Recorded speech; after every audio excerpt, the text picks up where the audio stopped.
Lots to talk about in the North Shore Drive podcast on the Monday episode.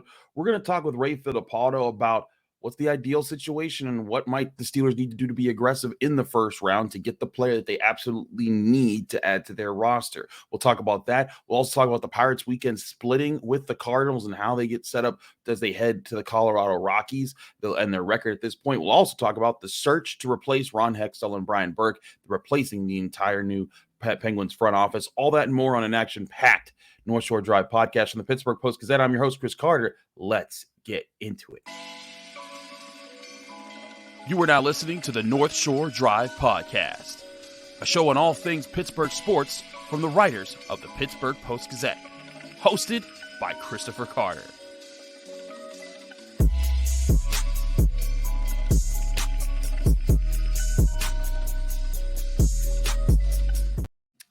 Hello and welcome to the North Shore Drive podcast. I'm your host, Chris Carter, and we are here as always Monday, Wednesday, and Friday for the Pittsburgh Post-Gazette on our YouTube page or our podcasting platforms, giving you all our insights on Pittsburgh sports. As always, this show comes Monday, Wednesday, Friday, but we also have daily content that comes out from the Pittsburgh Post-Gazette. Check us out on our platforms. We're joined by Ray Fittipaldo, one of our great Steelers beat writers at the Pittsburgh Post-Gazette. Ray, another weekend down. We talked with Brian at the end of last week about Bud Dupree not being with the Steelers, but then Brian is writing up kind of a series leading into the NFL draft. The NFL draft is less than 2 weeks away now, with it starting on Thursday the 27th.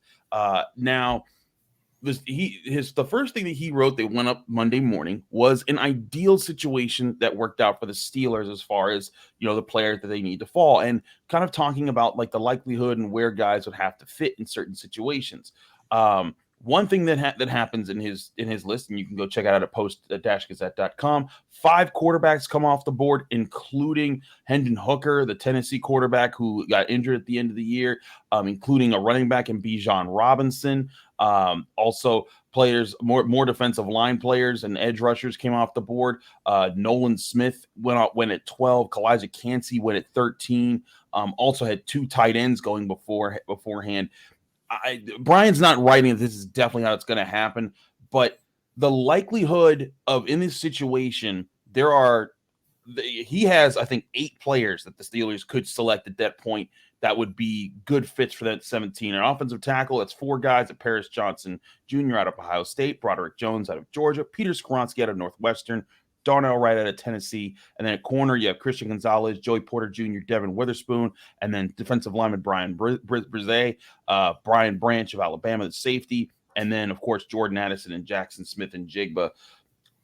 Out of all those names I just named there, Ray, who do you think are the most realistic names that might actually fall to the Steelers in that spot?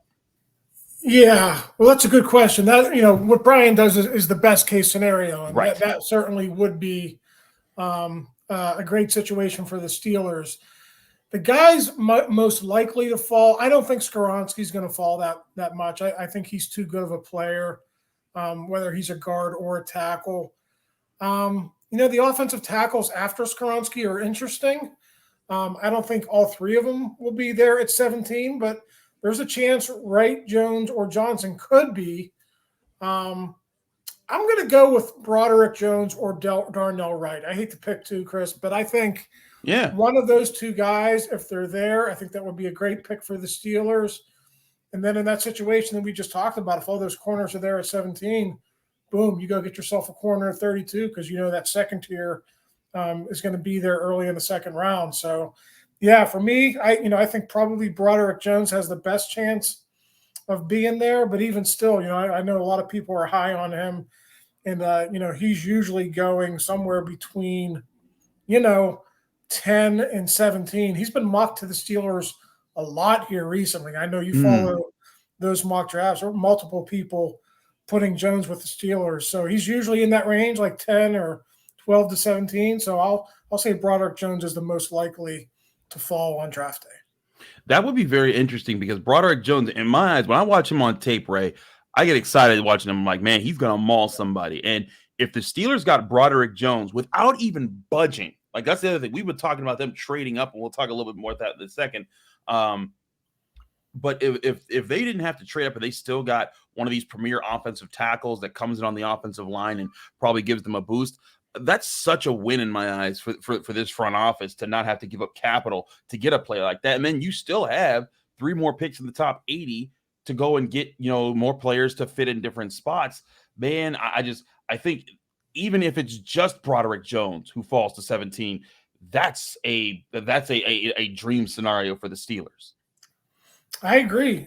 Darnell Wright is a guy who's worked his way off draft boards. I know Daniel Jeremiah believes he might end up being the top offensive tackle in this draft. So, there are a lot of these guys' position flexibility is a big thing. That's why I think Skoronski is so high. You could use him as a tackle. You can use him as a as a guard. But a guy like Wright, with him on the come, at least 4 quarterbacks are going to be taken before you pick. Yeah, at least start 4. adding up. You start adding up. The Jalen Carters, the other defensive, the edge guys who are going to go. Will Anderson. You start doing the math, and there's a chance that an offensive tackle could be there. So, like I said, whether it's Darnell Wright or Broderick Jones, if that happens, I think it'd be good for the Steelers. To be honest with you, I thought all those guys were going to be off the board before they picked probably a month ago. But now with the emergence of Darnell Wright, being in the conversation, another guy who's possibly on the Steelers' radar. So that's something to think about here. What are we now? 10, 11 days away from the draft. It certainly is. Another thing to think about is still the possibility of trading up, but maybe not for even one of those names. Peter King wrote this on the morning, and we've heard the rumors and the rumbles that the Steelers have at least talked to the Bears about trading up for the 9th overall pick. Peter King kind of put that together and said, if Jalen Carter falls down enough, that's the perfect Pittsburgh Steeler pick. Now, I'll say this, in all respect to Peter King, I think Jalen Carter would be a perfect pick for a lot of teams that at the bottom of the top 10. But certainly, you wrote this about the Steelers. There is a need to make a major investment to the defensive line. Well, yes, Cam Hayward's going to still be there and, expected to be very good. Larry Ogunjobi's there. They've added Marvin Leal, and they've brought in some free agents here and there. They need the core, the new core of this defensive line to start to being built. And, we talked about this a little bit this year. We've talked about the potential of Lucas Van Ness as a guy who's played on the edge, but also helped on the inside. Guys like Brian Brzee, but a Jalen Carter trade up would, I think, change everything about this draft class and what we even thought was possible for the Steelers. Yeah, absolutely. And if you would do that, if you have to move up 8 spots, it's not going to be cheap. So no, you would have to figure, okay, we're getting Jalen Carter at number 9 overall. We're also trading 17 and maybe 32 to make that move, maybe 49. Maybe. You're trading at least 49. Yeah, you're trading at least one of those second-round picks. So then you would have to use 1 second-round pick on a corner. Yeah. Hey, maybe you don't go offensive line this year. I happen to think they will, but some of these needs aren't going to be fulfilled if you move up in the draft. If you trade away your first-round pick and a second-round pick, just look at it, Chris. Yeah. O-line, D-line, corner, edge now that Bud Dupree got away. It's a real need. Number 5 receiver, right? Mm-hmm. It's not a top 4 need, but I would say receiver is next in line after O-line, D-line, corner, and edge. So if you do that, then you're going to have to sign some free agents, some guys who are still out there, and maybe be happy with that. That's all part of doing business on draft day. It's a risk. You want to go up and get a guy. You think a guy could be a special player. Boom, you do that. But also, we've been talking about all this draft capital for 3 months now. A lot of that's going to go out the window if you make a move like that. I agree. It's going to be risky. The one thing I think that I could see them doing, I don't know about trading up to 9, but if they wanted to trade up at all, if they traded 17 and 49 to move up and then use 32 to trade down and then recoup an extra day 2 pick, that would be something I could see being feasible. But like you said, It's never that easy on draft day. There's a million pieces moving at a million miles an hour. There's teams battling for each pick and, sending in what their trade offers would be. So it's all about finding the right partners. But even if Jalen Carter's not the pick in the first round, there's guys who I think could still either fall to 17 or even be good picks in the second round. We talked about Brian Brzee at Clemson. There's Mazai Smith out of Michigan. I love Keanu Benton out of Wisconsin. I think if they got him in the second round, that'd be a perfect fit for what they're looking for on the interior. I think he's a big bruiser type of guy that would pair well with DeMarvin Leal. And then even later, if you went and gotten Gervin Dexter from Florida, I think there's definitely guys in this draft that you can get in the later rounds and not necessarily have to be that aggressive and going and getting Jalen Carter at ninth overall. I agree with you. And Siaka Ika was in for a visit too. Yes, I know, there's a lot of debate about nose tackles today and how much he would actually be able to play in the Steelers system, or really for any NFL team, the way teams throw the ball right now. But you're right. Guys, I think Mozzie Smith is moving up a little bit. You hear some more talk about him early in the second round, more so than mid-second round. But Benton, Ika, I think Brzee will be early second round too, or late first round. So, yeah, those are the types of names you'll be talking about for the Steelers if you get into round 2 and you're still looking for a defensive lineman. And they've had a lot of those guys in. They also had Benton in addition to Ika. So there might be a little bit of smoke there. Could be. We'll keep all things tapped here at the Pittsburgh Post-Gazette. Thanks again, Ray, for all your insights on the Pittsburgh Steelers. But we got to switch topics because the Pirates had their series with the Cardinals. They split it, and now they're headed to the Rockies, who are last place in the NL West. Could we see the Pirates make a surge here? And who has been stepping up in the place of O'Neal Cruz? Well, all that and more right here on the North Shore Drive podcast. But first, I want to tell you guys about our great sponsors at GameTime.co, where buying tickets to your favorite events shouldn't be stressful. Game Time gives you a fast and easy way to buy tickets for all your events, whether it's sports, music, comedy, theater, or anything near you. They're going to give you killer deals on last-minute tickets, and they have their best price guarantee that you can stop stressing over tickets and start getting hyped for all the fun you're about to have. The Game Time app allows you to book tickets at the last minute if you didn't plan that far out in advance. Don't know about you guys, but that happens to me a lot, where sometimes I'm just ripping and running, and I'm like, oh man, I missed that this event was happening and it's today or tomorrow. But here's where Game Time comes in. They give you exclusive flash deals on all tickets, whether it's a football game, a basketball game, a baseball game, concerts, comedy shows, all those different type of events. They have it there. And the Game Time guarantee means that you'll always get the best price. If you find tickets in the same section and row for less on another place, Game Time will credit you 110% of the difference. Snag the tickets without the stress with Game Time. Download the Game Time app, create an account, and use the code PITTPIT for $20 off your first purchase. Or go to their website, gametime.co. Terms and conditions apply. Create an account and redeem code PIT for $20 off. Download Game Time today. Last minute tickets, lowest price guaranteed.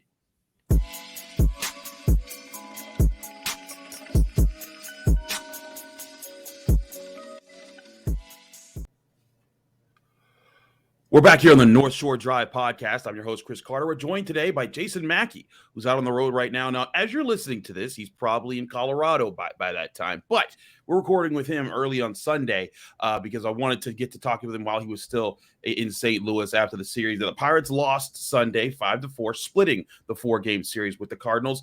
But they're still trending upwards. I'd say they're 9-7 as it stands right now. Still, I think ahead of where a lot of people might have given them credit for. Let's talk about the game before we get into some other things. What happened in this game, Jason? It seemed like the Pirates, they had their moments where they had the leads and they just lost them at the wrong times. Yeah, they did. It was a close one, Chris. And I look at this thinking stuff like this is going to happen, right? Like Lars Nootbaar hit a Mitch Keller pitch. I believe it was a cutter. Puts it out, puts a good swing on it. So what happens? 3-3. They get to extra innings and Will Crowe gives up a hit. I don't have a huge problem with it, right? Like Tommy Edman takes an outside changeup up the middle, past the drawn-in infield. It's going to happen. You don't want to walk Wilson Contreras and whatever. But like I sort of came down on this one thinking we can split hairs about the minutia and go through and parse. Should have done this, shouldn't have done this. This was bad. This wasn't bad. What it tells me is we're talking about a reasonably competitive baseball game against the team that was supposed to win this division. And you're talking about the opportunity was there to take 3 or 4 from them because you got starting pitching, because you got enough offense. we're not looking at these Pirates to win the NL Central. But right now they're competitive and playing a decent brand of baseball to the point where we can sort of like nitpick a little bit and so the stuff that happened. So again, I'm just pointing it out, but I don't think it's like I don't think it's the game story, so to speak. No, I agree. Again, I think anyone, I covered Pitt basketball all season long. When towards the end of the season, we were talking about them having a potential to win the ACC regular season crown, and when they missed it, people saying, "Oh, this is such a disappointment." I'm like, "Are you kidding me?" That team you thought was going to finish dead last in the conference. I think it's very similar with the Pirates right now. Granted, we're very early in their season, but still, they have a winning record right now, and they're putting up a good fight even in a lot of these losses that we're seeing. But let's dive into something else here. Rodolfo Castro went 1-4 in this last game, but he's been filling in for O'Neal Cruz. I keep doing that. O'Neal Cruz. That's my football brain just goes into work, man. But he's been filling in for O'Neal Cruz's injury, and you did a great story on him and what he's been doing to replace such a big name in the Pirates lineup. Yeah, so he and G1 Bay, meaning Rodolfo Castro, are probably closest to O'Neal Cruz out of this group. It's just always been that way. I covered those guys when they were in Altoona, and they're good friends. And so I talked to G1 Bay about this, and Bay said like he and Castro watched them sort of wheel O'Neal Cruz out. I'm guessing it was on a wheelchair cart or something like that when he suffered his injury, and they were both pretty broken up about it. Castro, we talked to him that night. He was disconsolate. Sorry, that's a big word, a bigger word. That's fine. He was sad. He was upset. Shelton would find me for that. There's like a back and forth thing with big words on the baseball beat. I shouldn't say okay. It. So anyway, he's been broken up, right? Like his best friend's out for a long, long time. And so the most direct replacement right now and the most logical replacement is Castro. He's not a natural shortstop. He's a second baseman or a third baseman. We saw that with some of the defense early on, Chris. It wasn't great. But dude's been hitting. Had another hit today. I think that extends the hitting streak to something like 6 games. He came into this thing hitting like 500 over his past 7. I mean, the offense has been there. And so you can kind of live with the defense if the dude's producing offensively. I do think there's something to it where he wants to take O'Neal's spot and like keep it warm for him. I know in the radio show, Brian Stroh filled in for Ben Charrington. He's basically the senior vice president of baseball operations, I think is his title. But he said like, yeah, they're going to be running with Castro. We'll sort of wait and see how this goes. But right now, man, Castro's looked good and he deserves credit. No, he certainly does. He's hitting .333 right now. I mean, that's ridiculous. And I know that it's a small sample size. What do you think is the outlook for how they'll be able to maintain not having O'Neal Cruz? Because again, this is a short span, but baseball being a long season, oftentimes there's regressions to the mean. Or is this the mean? What we're seeing them and how they're competing right now? Well, this is where I come down on that stuff, Chris. I thought when Cruz went down, they really needed somebody to step up and provide some thump in the order, preferably a left-handed hitter. That'd be great. And I looked at guys like G-Man Choi, Jack Sawinski. I still feel that way. Now, obviously, G-Man Choi is crossed off the list, has an ankle thing, went on the IL. It's going to be a little bit for him. Okay, great time for Jack Sawinski to step up. And if it's not Jack, you need to start turning over rocks and looking at guys. And I don't care who it is. Travis Swaggerty's been somebody people have been calling for. Great. I would not mind seeing what he can do. I know it's extreme, but like Malcolm Nunez hit a grand slam today in AAA. Again, I'm not saying I'd promote Malcolm Nunez. I'm just saying like literally anybody I got you. hitting and producing, I want to give a look to, right? It should just be an open competition for power numbers. Anyway, that's how I see them going. And I see them playing a little different brand of baseball. I think we kind of saw that in the St. Louis series. They're not going to score a ton of runs. Best case scenario, this offense finishes, 21st, 22nd, 23rd. They need to pitch it. And they've pitched it really well. Their starting pitching has been outstanding. Just because they lost today in extra innings, I wouldn't say their bullpen has been bad. But if they're getting this kind of pitching, they're going to stay competitive. I hear that. Let's talk about what they got coming up. After they have been 500 since the sweep of the Red Sox, when it win loss the whole way there. But now they're on the road facing the Colorado Rockies, who are 5-11 and dead last in the NL West. What is your look into how this series is going to play out? They've got 3 games out there in Colorado. I'm worried about tomorrow, Chris. I am, or maybe today for people watching this. I don't know when it's going to go.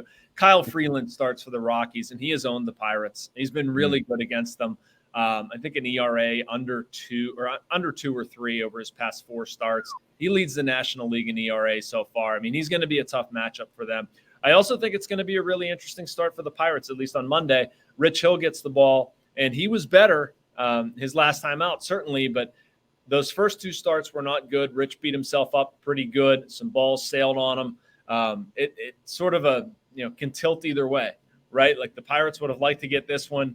They're going to be kind of down if they get shellacked in Denver, so you don't want that to happen. Johan Oviedo is going to go that last day. I think the second 2 games of the series are winnable, especially that third one because of Oviedo going, but I don't know how to feel about tomorrow. I don't love the possibility of Rich Hill plus Kyle Freeland in Coors Field. I understand that. And hey, the Pirates, they've been able to surprise a few times. We'll see how they keep surprises. We'll keep checking up with you, Jason, right here in the North Shore Drive podcast as you continue on your travel. Stay safe out there. Thank you, everyone, for checking in with us. We'll be right back. We got to talk some Penguins talk, too, because there's that search for the new front office and putting things together and how things look now that the season is over and that the NHL playoffs are moving on without the Penguins for the first time in a long time. We'll be back here on the North Shore Drive talking Penguins right after this.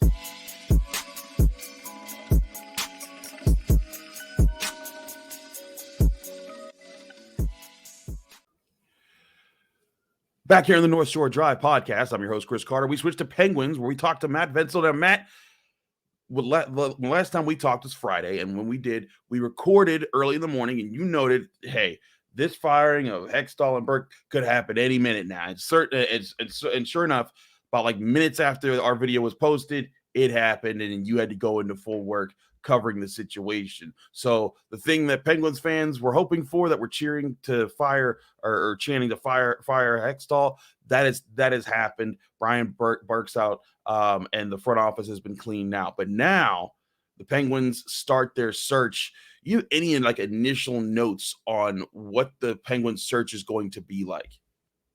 Sure. I mean, from what we know about Fenway Sports Group and how they filled these sorts of positions, with the Red Sox, Premier League, they move fast. They're going to be thorough. They're going to think outside the box, and analytics are going to be something that's important.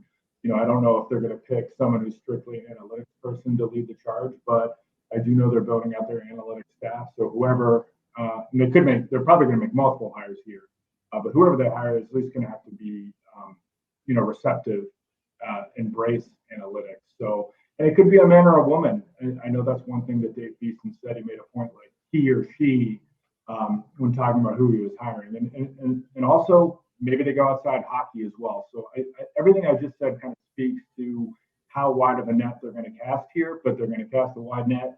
They're going to hone in pretty quickly. And, I think they're looking, they said they don't want to pick the wrong person. They're not going to rush and hopefully make a bad hire, but they do say they want to move fairly quickly.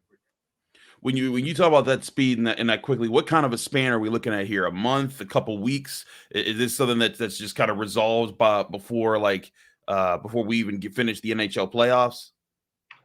Oh, for sure. I mean, this is a pure guess, but I think just kind of like looking at how these searches typically go, I'd say probably 2 to 3 weeks. Yeah. 2 to 3 weeks. All right. So that is going to be a really quick turnaround. Because it's not like this came out of nowhere. I mean, they knew, the writing was on the wall. And they probably started to get their list together a couple of weeks ago, you would think. How much do the Penguins, will the ownership group kind of consult the players? Is this all of them?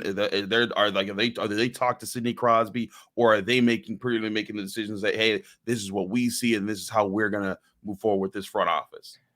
Yeah, I mean, they may bounce some ideas off of Sid in particular just to see what he thinks. But, this isn't a scenario where they're going to go to him and be like, who do you want to be the GM? And also, I mean, he, throughout, his time with the Penguins, has tried to stay out of that kind of stuff. Like he, personnel matters, coaching matters, things like that. I mean, if he's asked, he'll, give his input. But he's not someone who is out there trying to throw his weight around. I mean, he's very much like, I'm the player, I play. And I'm happy to give my insights. Is Mike Sullivan of the same ilk, or do you think he's more involved in the process? I think Mike will be involved. I mean, it's a kind of a weird scenario. I mean, Fenway really likes him. They said as much. He's going to be part of the transition team, and I wouldn't be surprised if he was involved in the interview process in some capacity. But Dave Beeston from FSG also said, his fate is up to the next coach. I'm sure,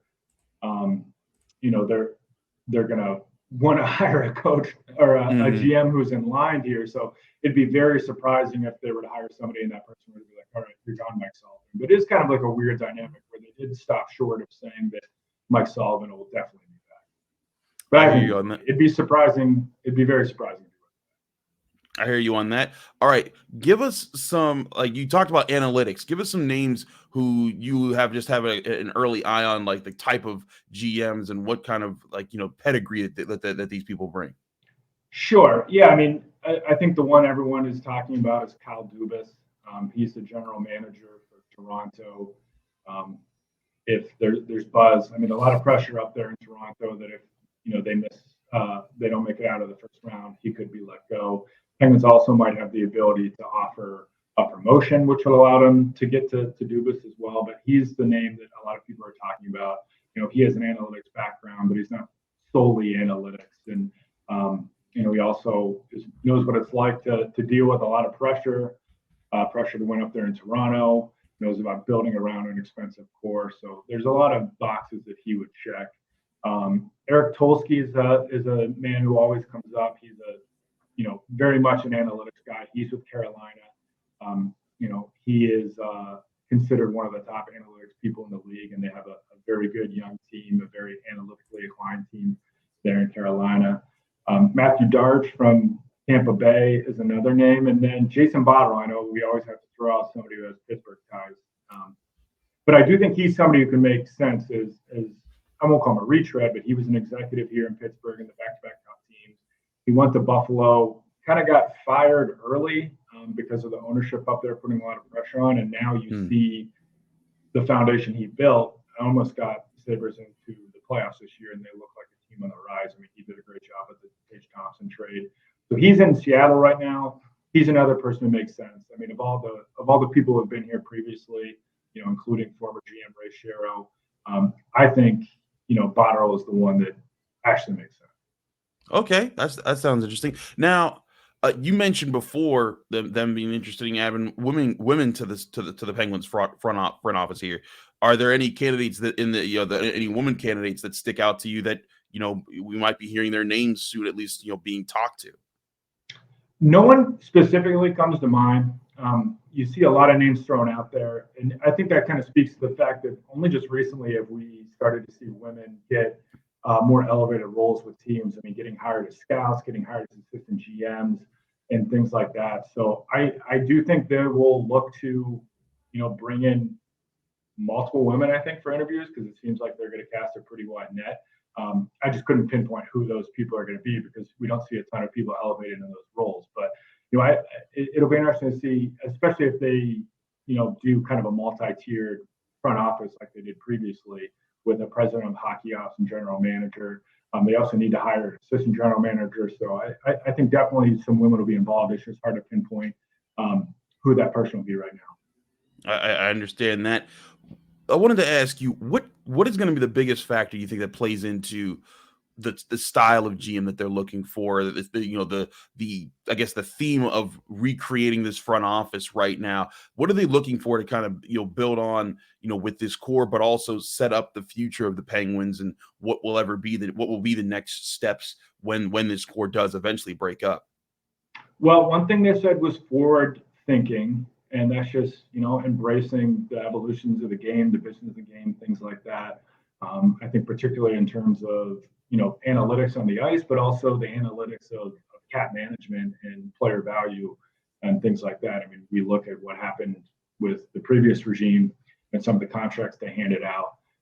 Were not good values. So I think that's part of it as well. They also said deliberate, which to me, one of the things that stood out, that kind of seemed like maybe a little bit of a reference to Ron Hextall there, because he was the opposite. Did I get that wrong? Hextall was deliberate. Proactive, I mean. They want something proactive. Okay. Sorry, I got that mixed up. Hextall was deliberate. They definitely want someone who's proactive as well. So, and I think just like a big thing they talked about was building out their hockey ops. Like they don't think it just falls on like one or two people. Like they feel like, I know they want to build up their analytics presence, period, with their analytics staff, and just use their resources at Fenway to build out that hockey operations department. So it's more than just a couple of people. So I think they're looking for a collaborative effort, and they're looking just to, they want to be a premier hockey organization, and they certainly have some good players here, and we'll see if they're able to find the right people. They need to be proactive, and we'll certainly see. Matt Vensel is going to be covering all of it for the Pittsburgh Post-Gazette. Find his work at post-gazette.com. Thanks, Matt, for your time. Also, thank you to Ray Fittipaldo and Jason Mackey for talking Steelers and Pirates. We'll keep you updated on all things Pittsburgh sports right here in the North Shore Drive podcast. We're back Wednesday, keeping you up to date. We'll be about just a week away from the NFL draft, and the questions are starting to slim down as far as what the Steelers' possibilities are. All that and more to cover right here in the North Shore Drive podcast. Thanks again for checking us out. Back Wednesday with more right here for the Pittsburgh Post-Gazette. Thanks for tuning in to another episode of the North Shore Drive podcast of the Pittsburgh Post-Gazette. If you're watching this video on YouTube, please like the video and subscribe to our YouTube channel. For 6 months of digital access to post-gazette.com for just $6, click the link down below in the description.